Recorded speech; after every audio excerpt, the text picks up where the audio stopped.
Hello student, स्वागत है आपका एक बार फिर से आपके अपने यूट्यूब चैनल आर के सागर यूनिक स्टडी में। तो देखिए दोस्तों, आज है हमारे पास जो क्लास 12 का चैप्टर 1 है जिसका नाम है विलियन, उसका 18वां वीडियो, जिसमें आज का जो हमारा टॉपिक है वो है राउल्ट का नियम, या आप इसे कह सकते हैं अवाष्पशील विलेय के लिए राउल्ट का नियम। अवाष्पशील विलेय क्या होता है ये सब मैंने आपको प्रीवियस जो वीडियो है उसमें बताया हुआ है। अगर आप हमारी सारी जो वीडियो हैं वो सीक्वेंस में देख रहे हैं तो डेफिनेटली आपको अच्छे से समझ में आ रहा होगा। अब चलिए शुरू करते हैं हम आज की अपनी क्लास। तो आज की क्लास में हम जो राउल्ट का नियम है उसी को जानेंगे, जो कि बहुत ही मोस्ट इम्पोर्टेंट है। प्राय एग्जाम में 2 या 3 नंबर में ये जो है पूछ लिया जाता है, और इस पर न्यूमेरिकल आने की भी जो है बहुत अधिक संभावना होती है। इस बार 2024 में इस पर न्यूमेरिकल आया भी था राउल्ट के नियम पर। ठीक है, तो चलिए शुरू करते हैं कि जो राउल्ट का नियम है वो होता क्या है। और एक बात मैं आपको बता दूं कि इससे पहले की जो वीडियो है वो प्लेलिस्ट में बनी हुई हैं 17 वीडियो, और उन पर चैप्टर नंबर 2 लिखा हुआ है, क्योंकि वो पहली वीडियो है जब 16 चैप्टर आपके सिलेबस में हुआ करते थे। अब क्योंकि 10 चैप्टर रह गए हैं तो इसीलिए उसमें क्या है, अब मैं जो वीडियो है आपकी वो चैप्टर 1 से बना रहा हूँ, तो आपको चैप्टर 1 ही उसमें लिखा मिलेगा, लेकिन वो जो 2 वाला है वो चैप्टर अब उसको एक ही मान के चलेंगे। तो चलिए शुरू करते हैं हम आज की अपनी क्लास। तो देखिए राउल्ट के नियम में क्या है, बहुत सिंपल है, वाष्प दाब का आपेक्षिक अवनमन। तो बच्चों आप ये सोच रहे होंगे कि ये वाष्प दाब का आपेक्षिक अवनमन क्या है। जो पहली बार इस वीडियो को देख रहा है, पहली से जो वीडियो है वो नहीं देखी है, तो मैं आपको बता दूं, अगर आप इस वीडियो को देख रहे हैं तो इससे पहले की जो वीडियोज़ हैं उन्हें ज़रूर देख लीजिए, क्योंकि उसमें मैंने आपको पढ़ाया हुआ है कि वाष्प दाब का जो आपेक्षिक अवनमन है वो क्या होता है। ओके, तो वाष्प दाब का आपेक्षिक अवनमन विलयन में उपस्थित विलेय के मोल प्रभाज के बराबर या समानुपाती होता है। अब आप ये भी कह रहे हो कि मोल प्रभाज क्या होता है, तो मोल प्रभाज भी मैंने इस वीडियो में आपको पढ़ाया हुआ है, तो आप प्लेलिस्ट में सारी वीडियो देख सकते हैं। अगर आप वीडियो एक से देखेंगे तो डेफिनेटली आपको जो केमिस्ट्री है बहुत अच्छे से समझ में आएगी। ओके, तो इतना सा नियम है जो राउल्ट ने दिया था कि वाष्प दाब का अपेक्षिक अवनमन विलयन में उपस्थित विलेय के मोल प्रभाज के बराबर या समानुपाती होता है। तो जो वाष्प दाब का अपेक्षिक अवनमन है उसको हम लिखते हैं PA0 माइनस PS अपॉन में PA0 से, और वो किसके बराबर है समानुपाती है, वो है विलेय के मोल प्रभाज के, जहाँ पर x, या आप इसे कह सकते हो चाई बी का मतलब है विलेय। ओके, तो विलेय का मोल प्रभाज। ओके, तो जो वाष्प दाब का अपेक्षिक अवनमन है, तो ये पूरा का पूरा जो है इसको हम क्या कहेंगे, वाष्प दाब का अपेक्षिक अवनमन। तो ये किसके बराबर है समानुपाती होगा, विलेय के मोल प्रभाज के, जिसे आप कह सकते हो चाई बी, या आप इसे एक्स बी भी कह सकते हैं।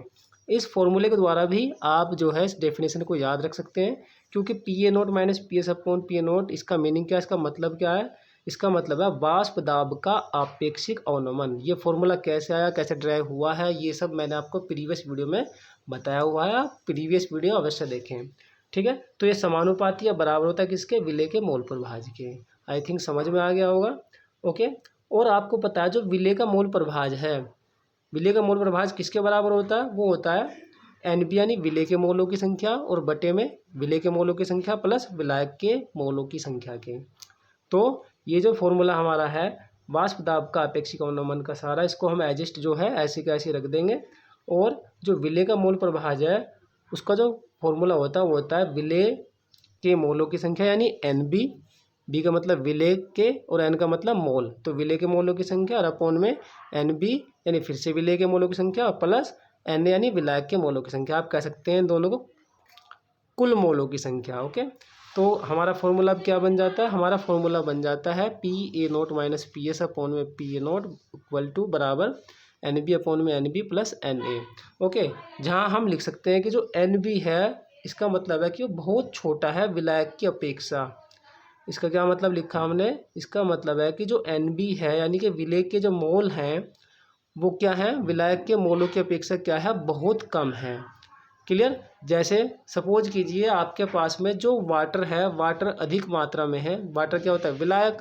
क्लियर, तो विलायक होता है वाटर, तो विलायक के जो मोल होंगे वो विलेय के मोल की अपेक्षा बहुत अधिक होते हैं। तो विलायक के मोलों की अपेक्षा हम जो विलेय के मोल हैं उनको मान लेते हैं नगण्य, यानी बहुत कम मान लेते हैं, जिसको हम काउंट भी नहीं कर सकते। आप ऐसा समझ के मानिए, जैसे हमारे पास में 1000 लीटर पानी है और उसमें हम 1 ग्राम चीनी डाल दें, तो उसमें विलेय के मोल कितने आएंगे, बहुत कम आएंगे।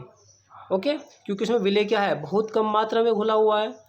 तो उसी प्रकार से यहाँ पर जो विलेय के मोल है उसको हम क्या मान लेते हैं, नगण्य मान लेते हैं। ओके, क्योंकि उससे कोई बहुत ज़्यादा इफेक्ट नहीं आने वाला है। जैसे मैं आपसे कहूँ कि मेरे पास में 1,01 पैसे हैं, तो आप जो 1 पैसे है उसको छोड़ सकते हैं, क्योंकि 1 पैसों की 1,00,000 के सामने कोई वैल्यू नहीं है। उसी प्रकार से जो विलायक है वो विलायक के मोल बहुत ज़्यादा हैं, और जो विलेय के मोल हैं यहाँ पर वो क्या हैं, बहुत कम। इसलिए हम जो विलेय के मोल हैं उन्हें क्या कर सकते हैं, छोड़ सकते हैं। इसलिए हमने क्या कर दिया, इसको छोड़ देंगे आगे फॉर्मूले में। तो आगे देखते हैं, और आप यहाँ से स्क्रीनशॉट ले लीजिए और अपने नोट्स जरूर बना लेना। तो आगे देखिए अब हमने क्या किया है, आगे हमने यही किया है कि जो Na था उसको हमने वहाँ से सॉरी Nb को जो है हटा दिया है विलेय के मोल, ओके, नीचे से। तो हमारा फॉर्मूला हो जाएगा Pa0 माइनस PS अपॉन में Pa0 बराबर Nb यानी विलेय के मोल बट अपॉन में कुल अपॉन में विलायक के मोल। ओके, तो अब आप यहाँ पर देख रहे हैं हमने जो विलेय के मोल थे यहाँ से वो हटा दिए हैं, क्योंकि उससे कोई बहुत ज़्यादा यहाँ पर इफेक्ट आने वाला नहीं था। लेकिन ऊपर से हमें जो विलेय के मोल है उसको यहाँ से हटाना नहीं है, क्योंकि अगर हम यहाँ से हटाएंगे तो हमारा जो क्वेश्चन का आंसर है वो गलत हो जाएगा जब हम उसकी वैल्यू निकालेंगे, क्योंकि यहाँ पर इफेक्ट आएगा। क्योंकि वहाँ पर तो जो वाला फॉर्मूला था पहले, अभी मैं आपको दिखा देता हूँ। यहाँ पर आप देखिए, यहाँ पर जो विलायक के मोल हैं वो विलेय के मोल के साथ में जुड़ रहे हैं। तो अगर 0.01 या आप ये कहिए 1 पैसा, और मान लिया विलायक ये जो संख्या है, मान लिया मैंने मान लिया है यहाँ पर 1 करोड़, तो 1 पैसा और 1 करोड़ जोड़ने पर कुछ ज़्यादा इफेक्ट नहीं आएगा। ओके, लेकिन अगर डिवाइड की बात हम करेंगे यहाँ पर, तो डिवाइड में इफेक्ट आएगा, क्योंकि यहाँ पर जो भी संख्या होगी, मान लिया सपोज कीजिए यहाँ पर 1 पैसे है, ओके, और यहाँ पर क्या है 1 करोड़ है विलायक के मोल की, हमने क्या मान लिया है 1 करोड़ है। तो अगर हम उसको डिवाइड देंगे तो कुछ ना कुछ तो वैल्यू आएगी, और ये जितना मान कम होगा ये वैल्यू क्या आएगी, उतनी ही अधिक आएगी। तो अब देखिए यहाँ पर, तो ये हमारा फॉर्मूला हो जाएगा Pa0 माइनस PS अपॉन में Pa0 बराबर, तो आपको पता है Nb का मतलब क्या है, विलेय के मोल या विलेय के मोलों की संख्या। विलेय के जो मोलों की संख्या है वो किसके इक्वल होती है, आपको पता है विलेय के मोलों की संख्या बराबर होती है WB अपॉन में Mb, यानी कि विलेय का भार या द्रव्यमान और अपॉन में विलेय का अनुभार। ठीक है, उसी प्रकार से ये बटे वाला, ये वाला साइन है, बड़ा जो बटे आप दिख रहा है आपको। तो Na का मतलब विलायक के मोल, और विलायक के मोल किसके इक्वल होते हैं, किसके बराबर होते हैं, तो होते हैं विलायक का अनुभार और अपॉन में विलायक का अनुभार। A का मतलब यहाँ पर विलायक है और B का मतलब क्या है, विलेय है। आई थिंक आपको समझ में आ गया होगा। तो इस प्रकार से जो हमारा फॉर्मूला बन जाएगा वो हो जाएगा, देखें यहाँ पर Pa0 माइनस PS अपॉन में Pa0, तो बाहर की गुना बाहर हो जाएगी, तो हो जाएगा WB यानी विलेय का द्रव्यमान इंटू या गुना क्या हो जाएगा यहाँ पर विलायक का अनुभार, अपॉन में क्या हो जाएगा विलेय का अनुभार इंटू विलायक का भार या द्रव्यमान भी आप इसको कह सकते हैं। तो देखिए यहाँ पर मैंने लिखा भी है, जहाँ NB का मतलब, B का मतलब होता है विलेय, विलेय के मोल, N का मतलब मोल, Na बराबर विलायक के मोल, A होता है विलायक और N क्या होता है मोल। Pa0 क्या होता है, शुद्ध विलायक का वाष्प दाब।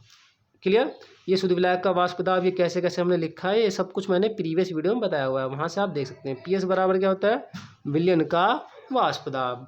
अब आप यहाँ पर आगे देखिए, ये जो फॉर्मूला हमारा बना है, ठीक है, ये वाला जो फॉर्मूला है पूरा का पूरा, इस पर यहाँ पर न्यूमेरिकल आते हैं, और इस बार इस पर न्यूमेरिकल आया था। तो देखिए जहाँ हमने लिखा है, जहाँ WB बराबर क्या है, विलेय का द्रव्यमान या भार, और अपॉन यहाँ पर देखिए MB बराबर क्या है, विलेय का अनुभार, MA बराबर क्या है, विलायक का अनुभार, और WA बराबर भी क्या है, विलायक का भार। तो स्क्रीनशॉट आप ले लीजिए। तो स्टूडेंट यही थी आज की हमारी क्लास। उम्मीद करता हूँ आपको अच्छे समझ में आई होगी। अगर आपको अच्छे समझ में आई है तो हमारी वीडियो को लाइक करें, हमारे चैनल को सब्सक्राइब करें, और आप जिस भी ग्रुप में जुड़े हुए हैं उस ग्रुप में हमारे इस वीडियो को शेयर अवश्य करें।